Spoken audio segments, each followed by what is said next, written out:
स्वागत है आप सभी का हमारे एक और नए वीडियो में। अगर आप भी सीयूटी 2026 का एग्ज़ाम दे रहे हैं, आप यूनिवर्सिटी ऑफ इलाहाबाद में बीए एलएलबी का कोर्स में एडमिशन लेना चाहते हैं, जो कि सबसे पॉपुलर कोर्स है इस यूनिवर्सिटी का और सबसे ज़्यादा कट ऑफ भी इसी का जाता है। ठीक है, तो अगर आप इस कोर्स में एडमिशन लेना चाहते हैं तो ये वीडियो आपके लिए बहुत ज़्यादा हेल्पफुल है।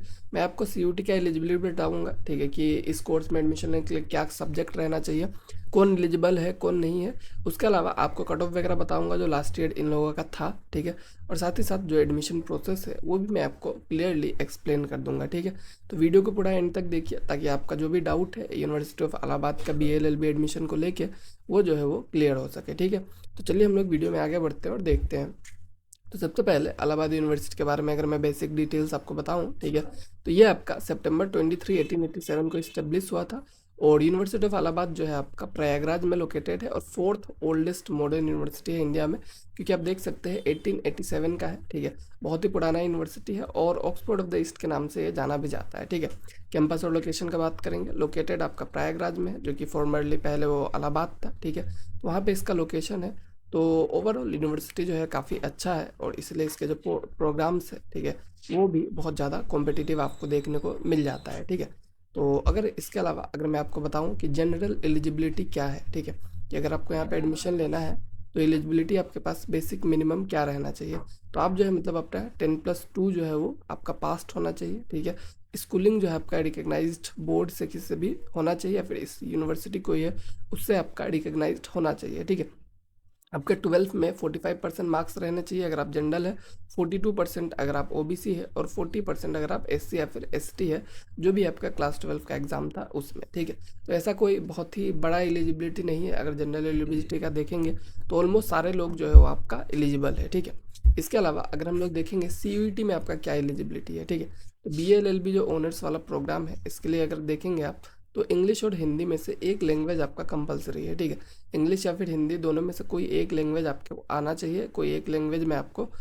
एग्ज़ाम जो है वो देना पड़ेगा। ठीक है, उसके अलावा जो जनरल एप्टीट्यूड टेस्ट है वो तो पूरा ही कंपलसरी है। ठीक है, वो आपका रहेगा ही रहेगा, तो एक लैंग्वेज और जनरल टेस्ट रहेगा कंपलसरी। ठीक है, ये आपको पता चल गया। उसके बाद जो डोमेन सब्जेक्ट है उसमें आपके पास बहुत सारे ऑप्शन है, कुछ भी ले सकते हैं आप। ठीक है, कॉमर्स वाला है तो अकाउंट्स ले लीजिए, और आप साइंस वाले हैं तो आपके पास तो बहुत सारे ऑप्शंस है, आर्ट्स वाले हैं तो भी आपके पास सारे ऑप्शंस है। ठीक है, computer science, IP, economics, fine art, geography, geology, कोई भी डोमेन अगर आप लेके एग्ज़ाम देते हैं तो जो है आप यहाँ पे एडमिशन ले सकते हैं। बट इंग्लिश हिंदी में से कोई एक लैंग्वेज और जनरल टेस्ट कंपलसरी है।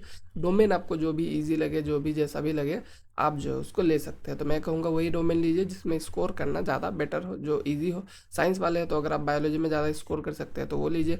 आर्ट्स वाले तो जिस भी सब्जेक्ट में अच्छा है, ठीक है, आप जिसमें भी लाइक ज्योग्राफी ईजी आता है थोड़ा सा, तो उस तरह से आप जो है अपना सब्जेक्ट को चूज़ कीजिए जो स्कोर करना ईजी हो। ठीक है, फिर आप जो है सीयूटी के थ्रू इसमें एडमिशन ले सकते हैं। और उसके बाद अगर हम लोग देखेंगे इसमें कट ऑफ वगैरह कैसा रहता है, तो फर्स्ट मेरिट लिस्ट का जो कट ऑफ था आपका लास्ट ईयर का, वो अगर हम लोग देखेंगे, ठीक है, तो पहला मेरिट लिस्ट जो है कट ऑफ आपका 750 मार्क्स पे बनता है, 750 मार्क्स पे। ठीक है, क्योंकि 3 सब्जेक्ट देखा जाता है, तो 750 मार्क्स में अगर आप देखेंगे तो अनडिजर्व कैटेगरी का जो कट ऑफ था 555 एंड अबव था। ठीक है, मतलब 550 के ऊपर जो है इनका कट ऑफ था फर्स्ट राउंड में। और ओबीसी का देखेंगे 532 के ऊपर था। ठीक है, एससी का देखेंगे 495 के ऊपर था और एसटी का देखेंगे 452 के ऊपर था। ठीक है, तो कट ऑफ जो है सबसे हाईएस्ट है बीएलएलबी का, क्योंकि मैंने देखा था साइंस वगैरह का जो कोर्स है उसमें आपका इस पे सेपरेट कट ऑफ वीडियो है, आप सारे कोर्स के देख सकते हो उसको जाके। ठीक है, तो उसमें आर्ट्स का कट ऑफ तो 450 के आसपास था, साइंस का 520 के आसपास था फर्स्ट मेरिट लिस्ट में। बट आपका बीएलएलबी जो है इसका सबसे हाईएस्ट कट ऑफ आपको देखने को मिल जाता है। ठीक है, तो ये जो है आपका फर्स्ट राउंड का कट ऑफ था। अगर हम लोग देखें फिफ्थ राउंड, ठीक है, 7-8 राउंड तक आराम से हो जाता है इलाहाबाद में। ठीक है, तो फिफ्थ राउंड में अगर देखेंगे तो आपका क्या कट ऑफ रहने वाला है। ठीक है, तो अनडिजर्व का जो था, ठीक है, पहले जो था आपका 555 था, तो वो देखिए आपका कम के आ चुका है 535 पे। ठीक है, ओबीसी का देखेंगे 501 पे आ चुका है। ठीक है, एससी का देखेंगे 447 पे आ चुका है और एसटी का 357 टू 358 पे आ चुका है। ठीक है, तो कट ऑफ जो है आपका फिफ्थ राउंड तक बहुत ज़्यादा कम चुका है। ठीक है, तो जो एसटी कैंडिडेट है उनके लिए काफ़ी ईजी होगा एडमिशन लेना, और एससी कैंडिडेट्स का भी अच्छा खासा है। जनरल के लिए थोड़ा सा मुश्किल हो सकता है, क्योंकि 750 में से 550 लाना थोड़ा सा मुश्किल है ओवरऑल अगर देखेंगे आप। ठीक है, बट उतना भी मुश्किल नहीं है, ठीक है। तो आप जो है इसको अगर चाहे तो उतना ईजिली ला सकते हैं, ठीक है। तो ये तो हो गया आपका 5th merit list cut off का। आपको अंदाज़ा लग गया होगा आपको कितना मार्क्स लेके आना है। मैं कहूँगा अगर आप जनरल कैंडिडेट है 550 प्लस मिनिमम लेके आइए, तो लास्ट राउंड तक एटलीस्ट तो आपका हो ही जाएगा, ठीक है। तो इसमें कोई दिक्कत नहीं है। उसके बाद एडमिशन प्रोसेस का अगर हम लोग बात करते हैं, ठीक है, ये एडमिशन प्रोसेस आपका किस तरह का रहने वाला है। तो आपको जो है CUT 2026 के लिए अपेयर करना है, प्रॉपर सब्जेक्ट कॉम्बिनेशन के साथ अपेयर कीजिए, ठीक है। रिजल्ट्स का वेट कीजिए, फिर आपको क्या करना है, उनके पोर्टल पे रजिस्टर करना है, काउंसलिंग प्रोसेस जो है वो फॉलो करना है। इसके ऊपर भी वीडियो, उसको भी चेकआउट कर सकते हैं आप, ठीक है। और मेरिट लिस्ट आने का वेट कीजिए, कट ऑफ आने का वेट कीजिए। कट ऑफ आएगा उसके हिसाब से आपका मार्क्स वगैरह रहेगा ही आपके पास, तो आपको पता चल जाएगा। आपको सीट अगर ऑफर किया जाता है, ठीक है, तो आपको एक्सेप्ट करके फीस को पे कर देना है, बाकी आपका एडमिशन जो है वो हो जाएगा, ठीक है।